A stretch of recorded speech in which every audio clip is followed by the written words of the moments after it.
Hello everybody, it's Padboss, and before I start, I just want to say that this video is being recorded on Friday, and will likely be uploaded on Sunday because I'm really not going to have any time at all on Saturday, and then on Sunday I'll want to just play. So I'll upload this on Sunday most likely. If something different happens, then you're only going to know about it when it happens. So there's not a lot of point in talking about it. As you can see, my effigy tab is still missing. Don't really know what I'm going through the bank because really nothing has happened. Just trying to think. Nope, nothing's happened. So as you can see, doing cooking, got 2 mil on the XP counter. Went from 81 to 87 in this week, which I think is pretty good. Doing lobsters is about 150k XP an hour.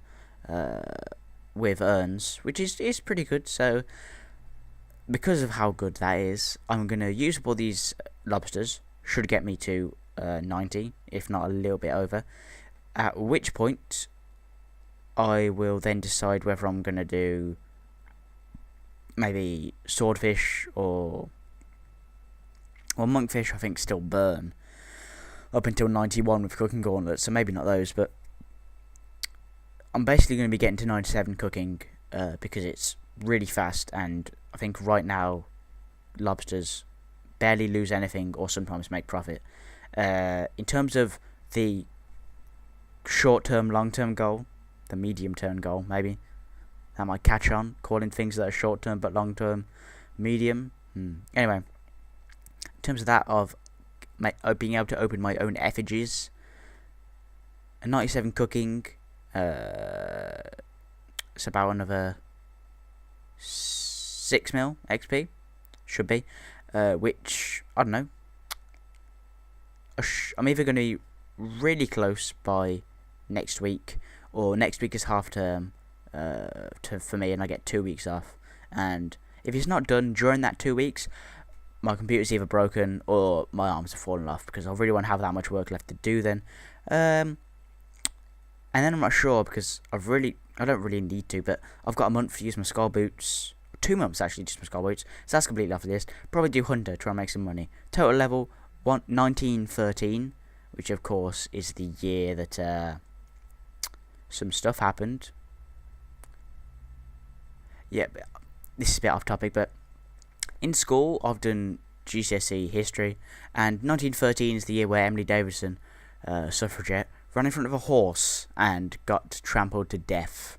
So, any ladies out there, my total level corresponds to the year that a woman got killed by a horse because she wanted the vote.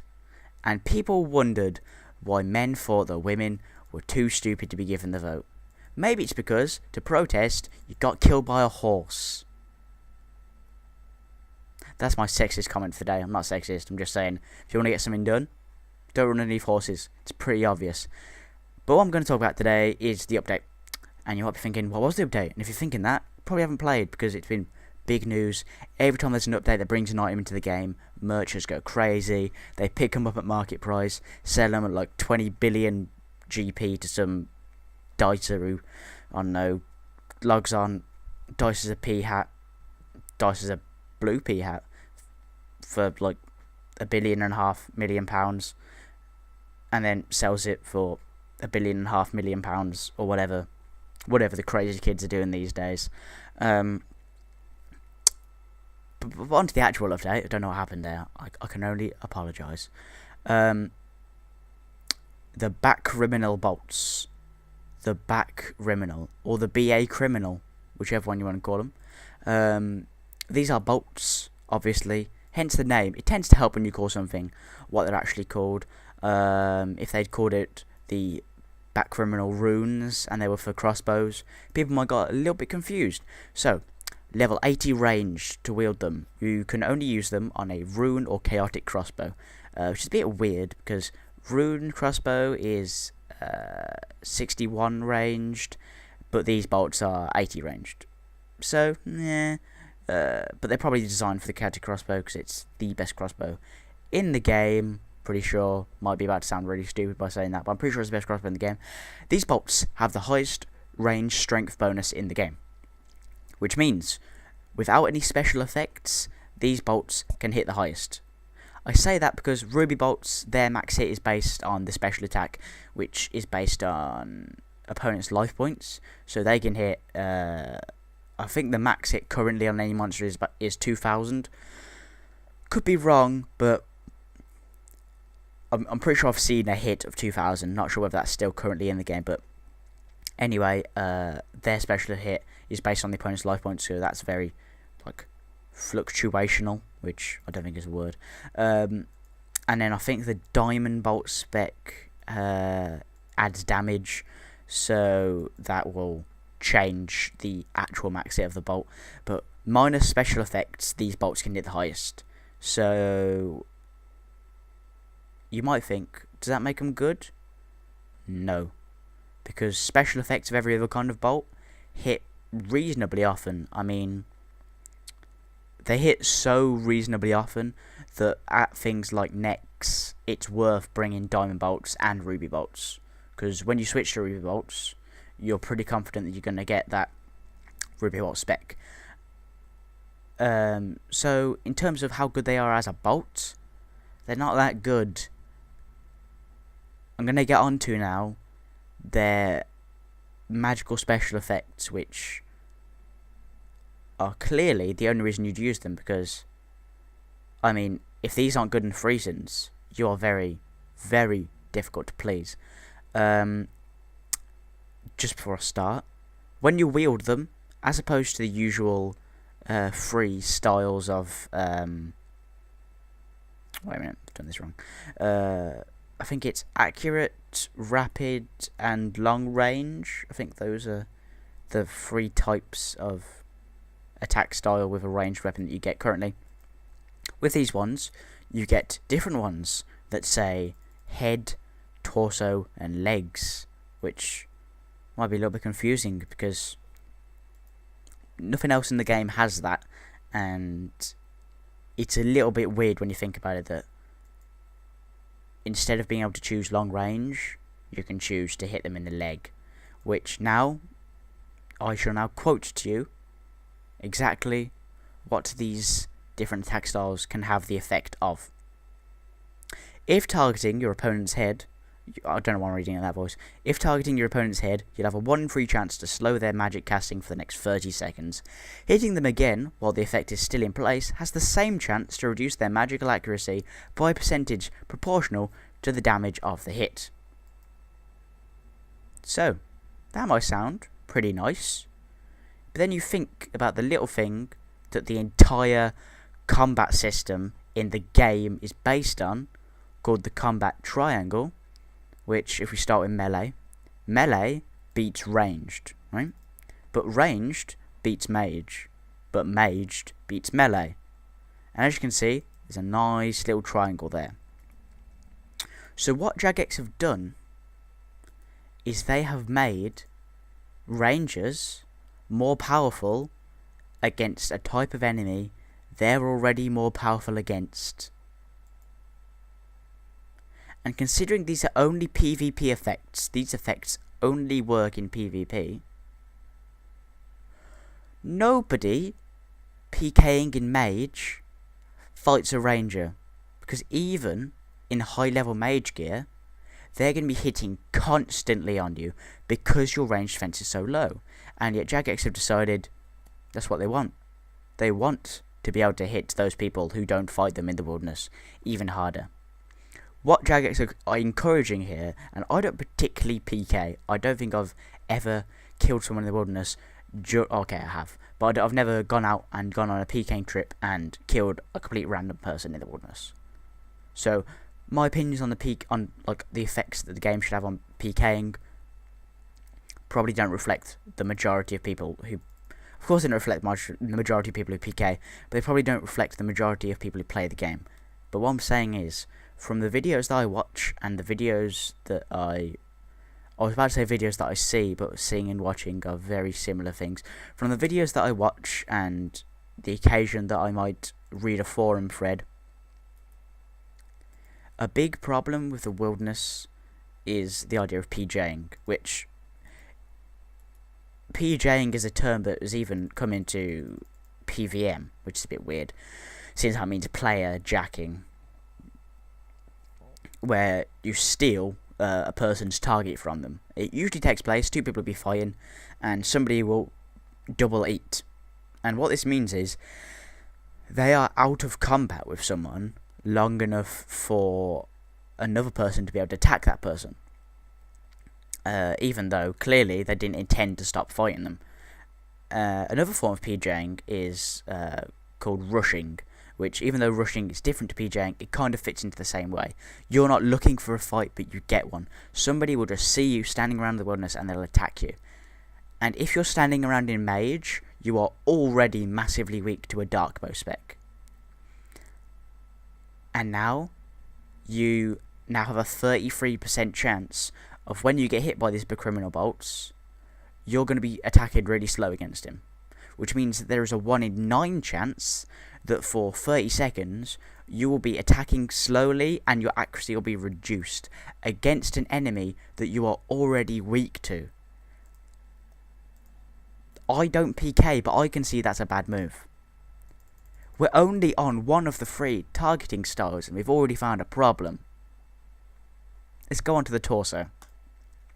Shots to the torso have a 1 in 4 chance to cause a bleeding effect, dealing 1 life point of damage per second for 60 seconds. Hitting the torso again, while this effect is still active, has the same chance to add an extra point of damage per second for the remainder of the initial duration, up to a maximum of 5.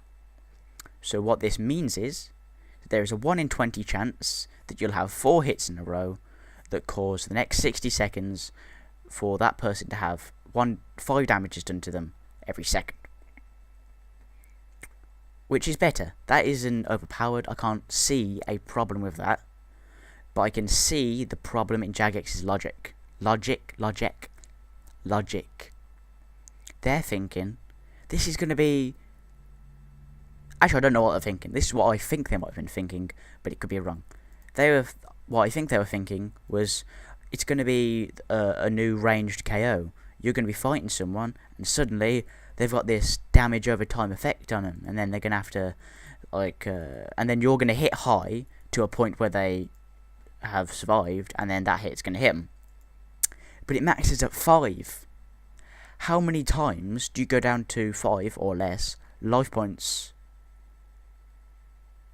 Not very often. It rarely, especially with ranged. I mean, unless you're in mage, you're not going to be getting constantly knocked down by ranged. So it's not the best move.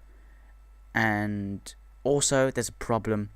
The entire game works on ticks, which I'm pretty sure, could be wrong, but they are 0.6 seconds each tick. And anything caused by an in-game command, they can only be processed per tick. And in case you didn't know, 0.6 doesn't divide wholly into 1.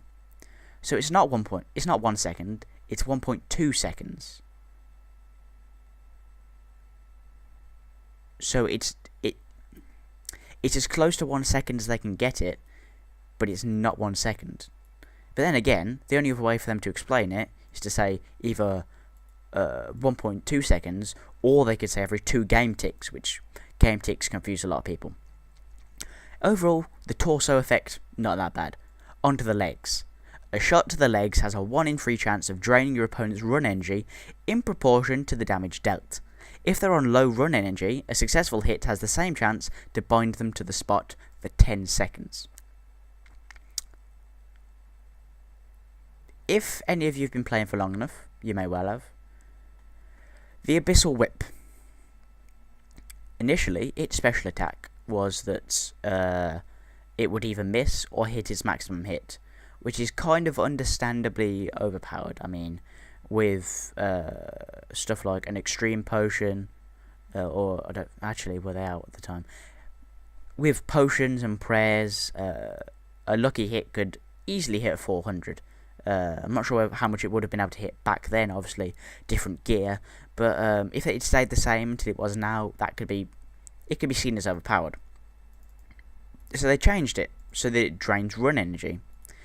And that's when Jagex's obsession with run energy was born. I've got news for you, Jagex. No one is taking super energy potions into the wilderness to PK with. Because they don't need run energy. You are standing on the spot. You are standing in front of someone and hitting them. You're not dancing around. You're not running between rocks and gathering resources or doing an agility course. You're standing still. At best, it might help if someone's running away from you. But look, go to an official PKing world. I don't think there's an official PKing world, but go to an unofficial PKing world. Where are all the fights happening? Level 6, level 5, maybe as far out as level 8 wilderness. If you can't run from level 8 wilderness to level 0 wilderness off 100% of run energy, you're doing something wrong. And when I was thinking about this, I found another couple of errors with Jagex's logic here. The only time you'd need someone not to be able to run away is if they can't teleport. Which would be if they've been teleblocked. But these are designed for rangers, so people probably aren't going to have teleblock runes. And that chance is lowered by the fact that most PKers use Lunas, which doesn't have a teleblock spell on it, because of Vengeance. And then there's the other side of it, which is the Bind. That it can have if they're on low run energy, which is very unlikely again because no one's running around. People are using Lunas quite a lot, so there isn't a bind. That could be useful. But still, because you haven't teleblocked them, if someone wants to leave a fight, they're not going to run, they're going to use their glory, they're going to use a teleport tab. I mean, they're doing it wrong, is what they're doing. Out of all of the areas that Jagex seem to constantly fail on, it's PvP. Like I said, I'm not a particularly big PvPer.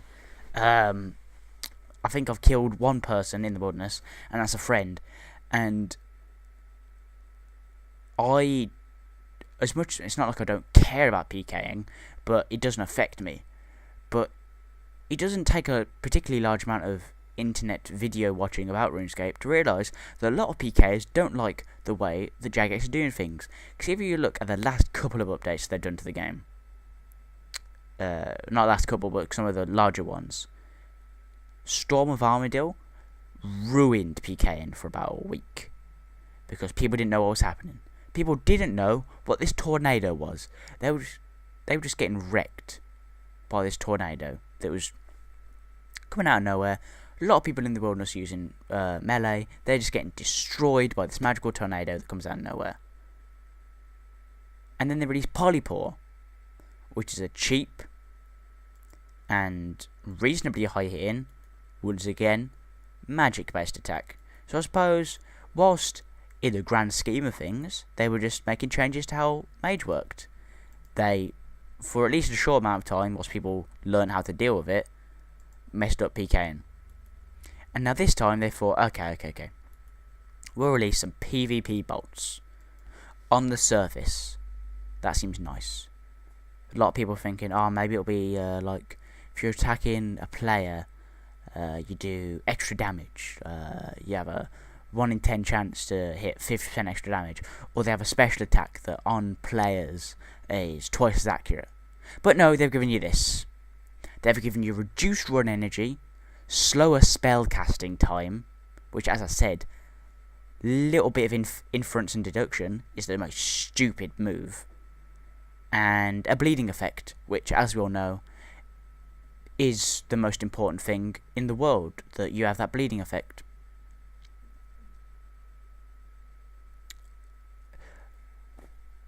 People say it a lot, And it's the idea of, I could do that better. And it's not that I could do it better, it's that if Jagex actually consulted someone who gave a fuck about PKing, then it'd be a whole lot better. Their QA testers are people who apparently don't play the game, because their QA testers don't do things that normal players do. They go, oh, what happens if I use these bolts on a stool? Oh no, that's fine. Yeah, they're fine. Just put them out. If, like other MMOs and even non-MMOs do on PC, they have public test servers, or realms as they are on other MMOs, where players are invited to test new content. And guess who were invited? I'll give an example of World of Warcraft, because for a while I followed World of Warcraft. Before they release a new boss, they send invites to the largest guilds, people who make videos, and then some random players, right?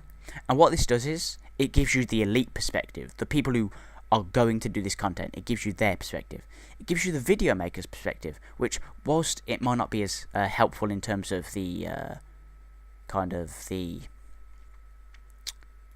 the mechanics of the boss or whatever, it's still helpful in that, no, I'm messing up here, it gives you the perspective of somebody who might casually do it.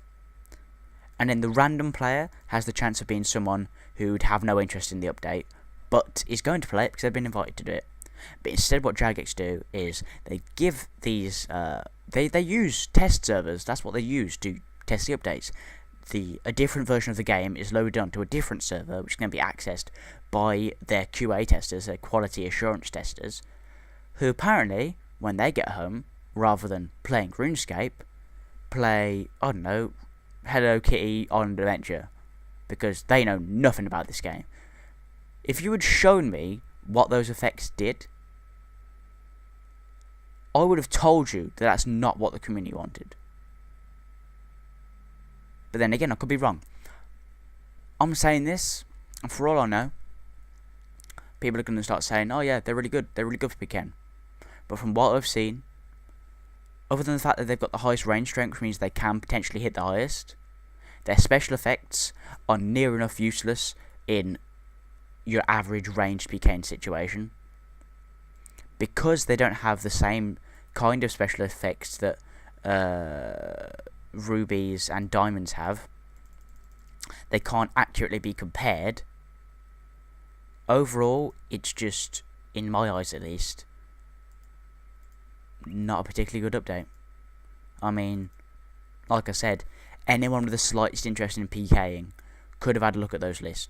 It'd be as simple as, they've got the high level forums. The high level forums, I think you have to be maxed, or at least 99 in all stats, I'm not sure, to be granted access under the high level forums.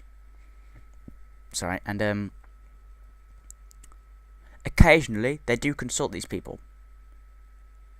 And as much as maybe consulting them about PKing, most max people don't do PKing, but I don't do PKing, and even I can see why these things aren't good.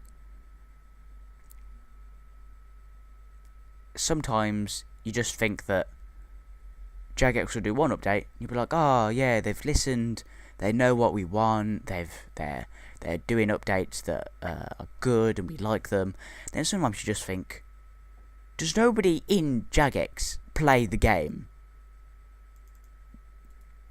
And also, like I said earlier, there's some guy in there who, whenever Jagex go, right, we're going to introduce a new weapon, we're thinking about giving it a special attack, what should it be? And one guy just goes, we'll make it drain run energy. And the rest of the fucking boardroom just go, holy shit, did you just say run energy? And that guy goes, yep, I did.